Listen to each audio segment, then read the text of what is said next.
Da, da, da, da. Hai, mai taie din ele de le drept. Cunosc, da, braconari, branconier. A fost înainte. Nu e polițist? Da. Hai, mai taie din ele de le drept.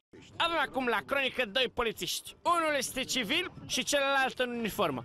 Unul e abțiguit și aflat în exercițiu funcțiunii și celălalt e și el puțin obosit, dar măcar în timpul liber și la volan. Dânsul este, îl cunosc, este un coleg de-al meu, ofițer la Poliția Balș. Nu știu, a băut, a consumat alcool. Da, o să facem ce... Ați consumat alcool? Mergem la sânge, nu am consumat niciun alcool și mergem la... În ce calitate mă verificați dumneavoastră?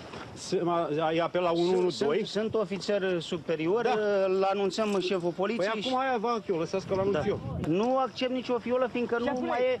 Nu e explozit.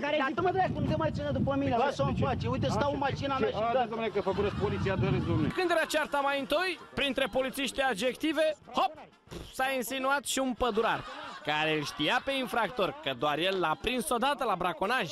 Cunosc, da, braconari, branconier. A fost înainte. Nu e polițist? Da, a fost și branconier. L-am prins eu la branconaj, la caprigoara, la iepuri. Da. Într-un final, speriat de colegul șprițuit și de pădurar, polițistul sub acoperire, a luat-o la goană pe câmp. E mașina, unde plecați? Da, doamne, vedeți, eu am dat tot concursul.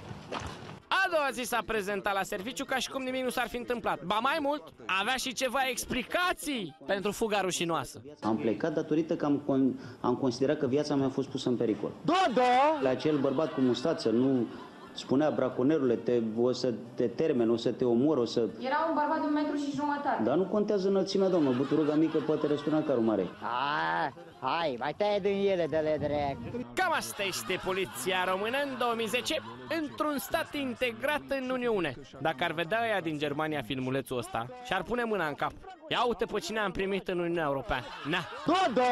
Da, a fost și branconier. L-am prins eu la branconaj, la caprigoara, la iepuri. Da. Hai, mai taie din ele de le drept.